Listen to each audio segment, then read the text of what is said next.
Halo, Assalamualaikum warahmatullahi wabarakatuh. Selamat datang di video ini. Di video ini saya akan mengajak teman-teman semuanya belajar tentang akun-akun di perusahaan jasa. Nanti kita akan belajar tentang pengertian akun, kelompok akun, golongan akun, urutan akun, dan juga kode akun. Sebelum kita masuk ke materinya, jangan lupa ya, subscribe. Sudah? Kalau sudah, mari kita belajar. Kita mulai dari pengertian akun. Akun merupakan daftar atau tempat yang digunakan untuk mencatat dan menggolongkan tiap-tiap transaksi yang mengakibatkan perubahan pada harta, utang, modal, pendapatan, dan beban. Akun ini juga sering dinamakan dengan istilah rekening atau perkiraan.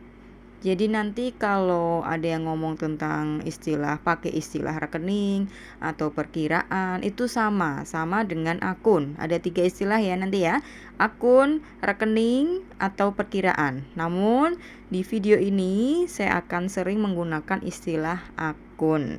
Jadi ini ada berapa golongan nih? Harta, utang, modal, pendapatan, beban. Itu ada 5 golongan. Setiap golongannya itu nanti ada turunan-turunannya. Dan tiap perusahaan itu pun itu mempunyai karakteristik masing-masing. Jadi akibatnya apa? Antara perusahaan itu memiliki akun yang berbeda sesuai dengan kebutuhannya. Di perusahaan A ada harta berjenis apa, di B juga harta sejenis apa gitu ya. Jadi beda-beda sesuai dengan kebutuhan. Oke, sekarang sudah bisa ya mengartikan apa itu akun. Sekarang kita belajar tentang kelompok akun. Kelompok akun itu ada 2. Kelompok akun real dan juga kelompok akun nominal. Kelompok akun real itu terdiri dari 3, harta, utang, dan modal. Sedangkan kelompok nominal itu pendapatan dan beban. Kelompok akun real ini akan terus digunakan dari tahun berjalan ke tahun berikutnya. Sedangkan kelompok nominal yang bawahnya itu akan berakhir di akhir tahun berjalan.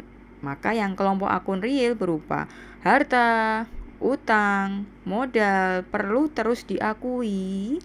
Perlu diakui karena sifatnya jangka panjang, yaitu digunakan terus-menerus karena tidak berakhir di akhir tahun berjalan tersebut, akan digunakan di tahun berikutnya dan berikutnya. Nanti akan jadi masalah tuh kalau misalnya harta, utang, dan modal yang termasuk kelompok akun real ini dihapus pada akun tahun berjalan. Kok dihapus? Ya jangan dong ya. Harta tetap akan digunakan di tahun depan untuk kegiatan operasional. Terus utang juga tetap diakui di tahun depan karena sebagai acuan dalam pembayaran utang. Jadi utang tuh jangan dilupakan di tahun ini. Tahun depan kalau utangnya belum lunas ya dibayar, jangan dilupakan. Lalu modal juga begitu. Sedangkan modal juga tetap diakui di tahun depan sebagai acuan pembagian laba bagi penanam modal di perusahaan. Berbeda dengan kelompok ini nih, kelompok real. Nah, ini kelompok nominal sekarang. Kita bahas kelompok nominal ya. Kelompok nominal dihentikan pada akhir tahun berjalan. Artinya apa? Artinya tahun depan fokus pada pendapatan dan beban yang baru. Pendapatan dan beban tahun ini itu dilupakan aja, tidak akan diikutkan ke tahun depan. Data pendapatan dan beban tahun berjalan itu tahun ini misalnya ya, dapat digunakan sebagai bahan evaluasi untuk target pendapatan dan beban di tahun berikutnya. Untuk bahan evaluasi misalnya dipakai dalam bidang spesialisasi akuntansi anggaran untuk menentukan berapa ya target pendapatan untuk tahun depan, berapa ya target beban untuk tahun depan.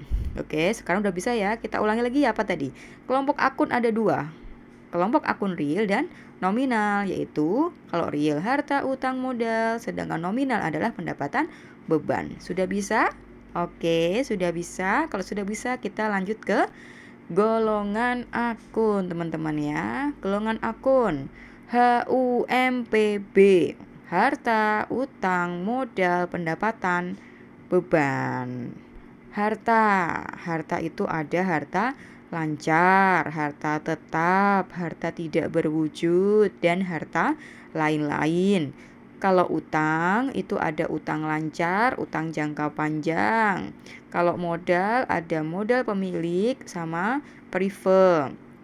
Golongan akun pendapatan itu ada pendapatan usaha dan pendapatan di luar usaha. Sedangkan golongan yang terakhir itu ada akun beban, yaitu beban usaha dan beban di luar usaha. Ini ada 5 ya.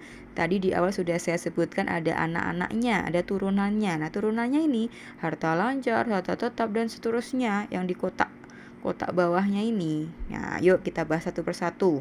Kita mulai ya. Kita mulai dari harta. Harta, apa itu harta? Harta adalah semua hak milik atau kekayaan perusahaan, baik yang berwujud maupun tidak berwujud dan dapat dinilai dengan uang. Anaknya, turunannya, harta itu ada harta lancar, harta tetap, harta tidak berwujud, harta lain-lain. Keempat jenis harta ini itu ada artinya ya. Harta lancar. Mengapa kok disebut harta lancar? Harta lancar disebut harta lancar ya karena artinya adalah uang tunai dan harta lain yang diharapkan dapat dicairkan menjadi uang tunai dalam jangka waktu 1 tahun atau kurang melalui operasi normal perusahaan. Nanti ada contoh-contohnya ya, nanti kita bahas. Harta tetap dulu sekarang. Harta tetap adalah harta berwujud yang dipergunakan dalam operasi perusahaan yang mempunyai umur ekonomis lebih dari 1 tahun atau yang bukan merupakan barang dagangan yang akan dijual. Jenis ketiga sekarang harta tidak berwujud, yaitu harta yang berupa hak-hak istimewa atau posisi yang menguntungkan perusahaan. Dan jenis yang keempat adalah harta lain-lain, yaitu harta yang tidak dapat dikelompokkan pada kriteria di atas. Sekarang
Oke, sudah tahu ya tadi tentang harta lancar. Sekarang kita beralih ke harta tetap.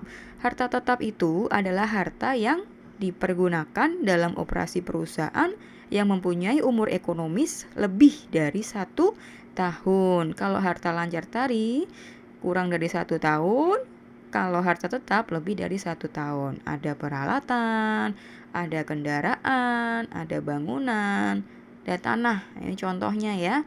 Contohnya harta tetap. Pokoknya semua yang umur ekonomisnya lebih dari 1 tahun itu namanya harta tetap. Oke, sudah bisa?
Ke harta, kita lanjut ke harta lain-lain.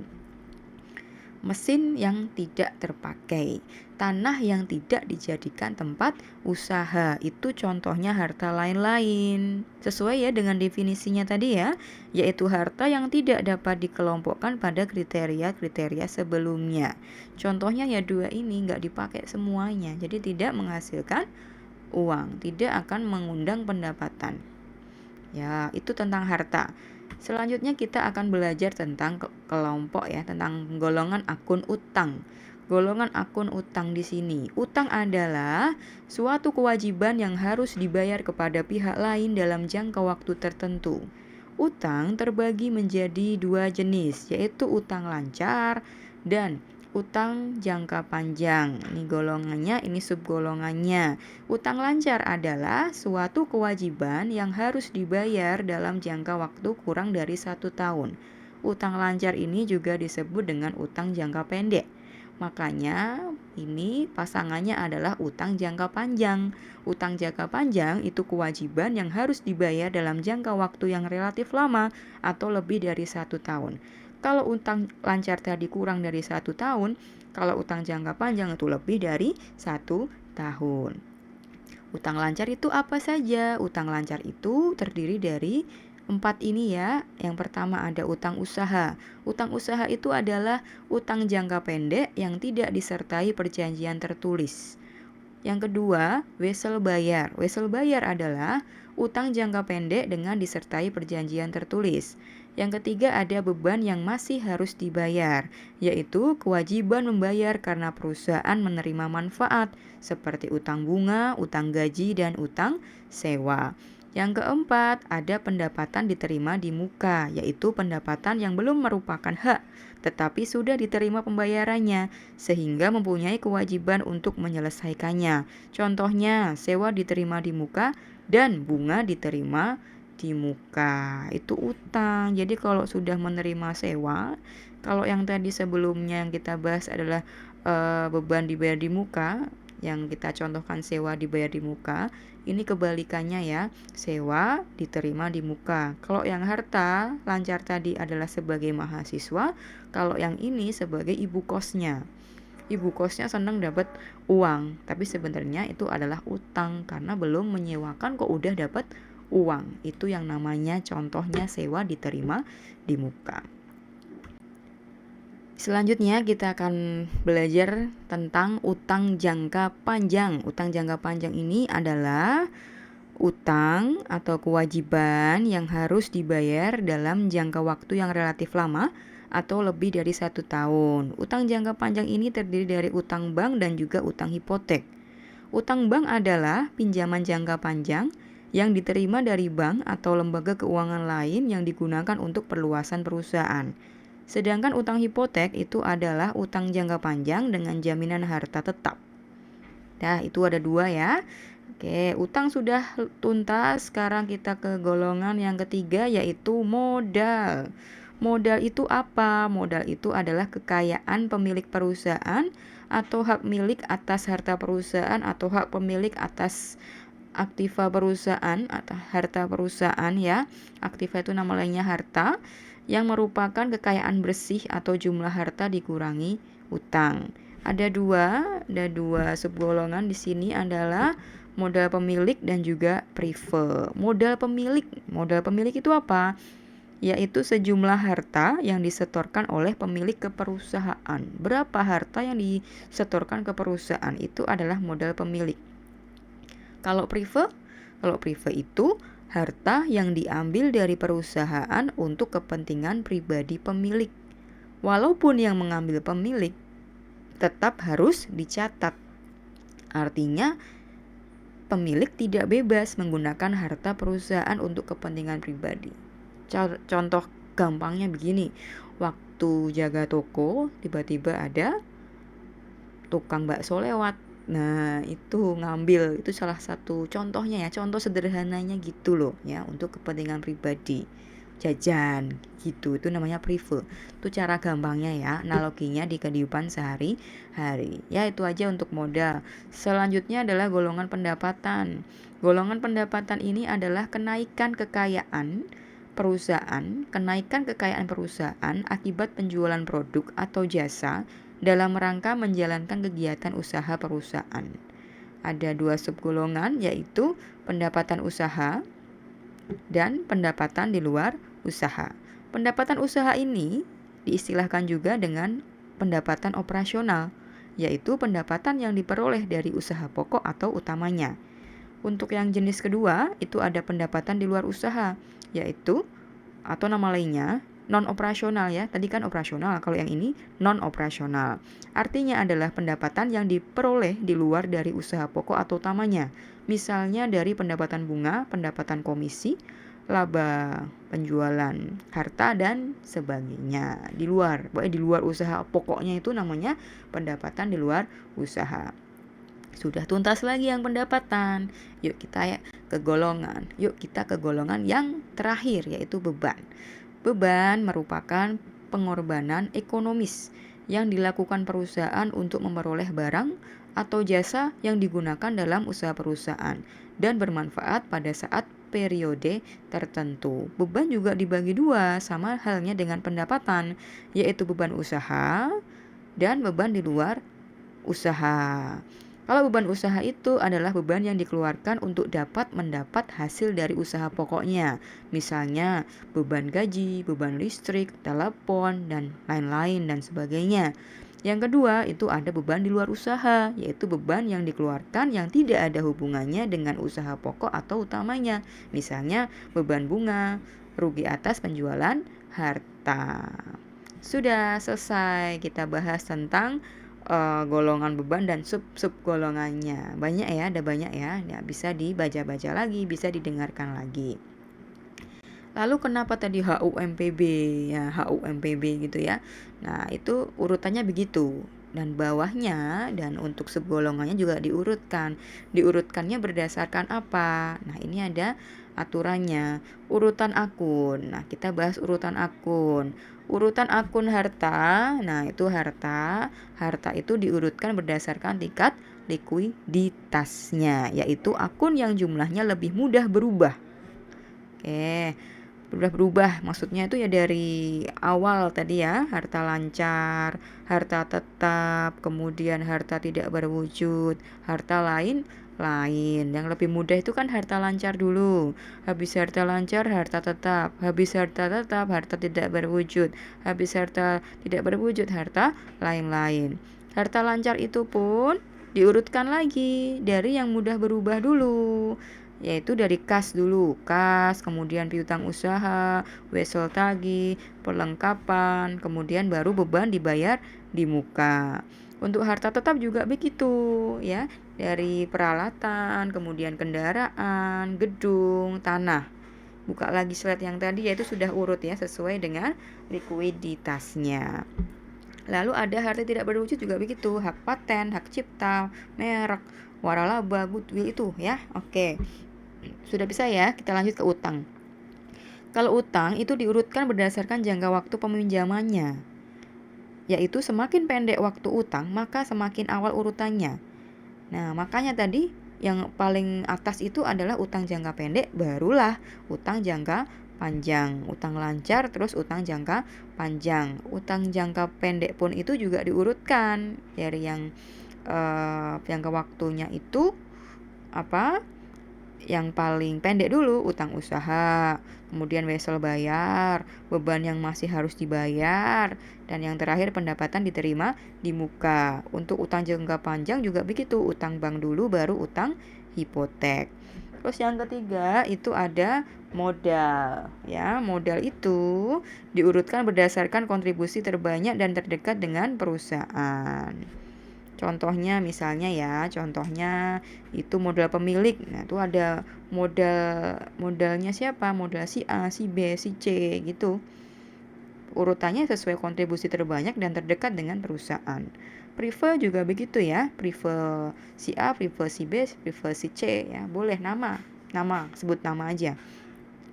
Yang keempat ada golongan akun pendapatan, itu diurutkan berdasarkan sumber pemasukan yang lebih sering menghasilkan uang. Pendapatan diurutkan ya, urutan pendapatan ya berarti pendapatan usaha dulu, baru pendapatan di luar usaha diurutkan.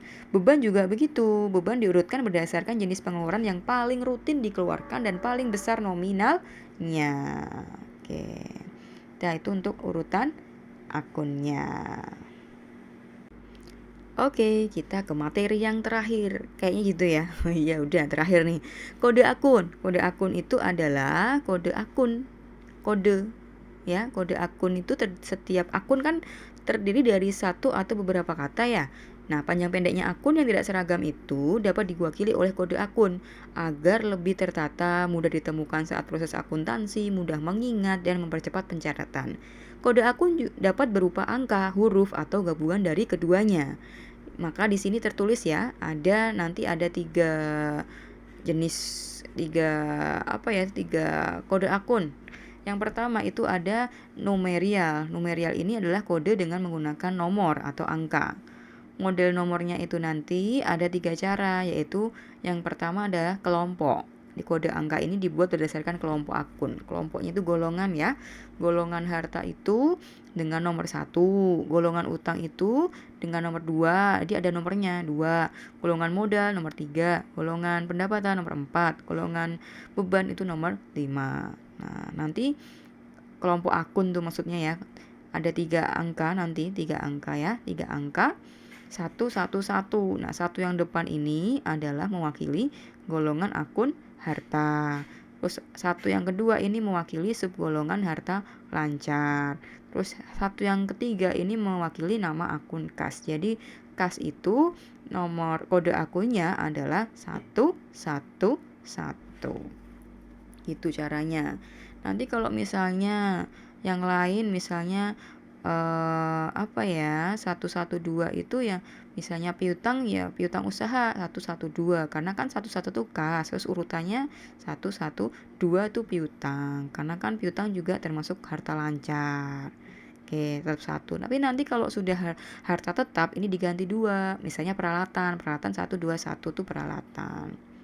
Nah, selanjutnya blok. Nah, blok ini kode akun dengan angka dibuat menjadi blok berdasarkan kelompok akun, antara lain ada harta, utang, modal, beban, dan pendapatan. Contohnya nih, harta nomor dikasih nomor 100 sampai 199. Kalau utang diberi nomor 200 sampai 299. Kalau modal diberi nomor 300 sampai 399. Pendapatan dikasih nomor 400 sampai 499 dan beban dikasih nomor 500 sampai 599. Yang ketiga, pakai cara kode nomor berurutan. Jadi diberikan nomor secara berurutan. Nomornya yang digunakan dapat dimulai dari 1, 100 atau sesuai dengan yang diinginkan perusahaan. Yang keempat itu caranya dengan desimal. Desimal ini pemberian kode akun berdasarkan golongan, subgolongan, dan nama akun di antara angka diberi tanda titik. Misalnya kas 111, seperti yang tadi numerial, hanya saja di antara angka itu ada titiknya. Bisa dipahami ya? Ya, yang kedua, tadi kan yang pertama numerial ya. Numerial tuh ada kelompok, ada blok, ada nomor berurutan, dan juga desimal. Terus ini yang kedua, mnemonik. Mnemonik itu huruf. Jadi kode akunnya menggunakan huruf. Jadi diurutkan dulu itu dari kas, piutang usaha, perlengkapan, utang usaha, utang bank, modal, prive, pendapatan, sampai beban. Ini diurutkan. Nah, nanti yang harta itu A, yang utang itu B, yang modal itu C, terus pendapatan D, beban E. Terus diikuti dengan huruf juga, tapi hurufnya huruf kecil. Kayak yang sebelumnya, huruf besar, setelahnya huruf kecil. Beda dengan yang campuran. Coba deh dibandingin ya. Kalau campuran ini kode akunnya menggunakan huruf dan angka. Untuk karakter yang pertama itu adalah huruf, maka yang karakter kedua itu angka. Contohnya kas tuh A1, piutang usaha A2. Oke ya, dibaca, dibandingkan antara numerial, mnemonik, dan juga campuran. Gitu ya, gitu dulu yang bisa kita pelajari di video ini. Dan pastinya tadi yang kita bahas banyak itu sumbernya, sumber belajar kita dari sebuah buku yang saya tulis sendiri ya oleh saya Helty Nur Aisyah. Judulnya adalah Akuntansi Perusahaan Jasa. Tampilannya seperti ini. Penerbitnya dari Gerbang Media Aksara. ISBN-nya ini ya, nomornya ya 9786236666715. Oke, bisa teman-teman dapatkan dengan mengklik link yang ada di deskripsi. Oke, itu terima kasih sudah belajar di video ini. Jangan lupa ya, saya ingatkan lagi ya untuk klik tombol subscribe. Terima kasih, sampai jumpa di video selanjutnya. Wassalamualaikum warahmatullahi wabarakatuh.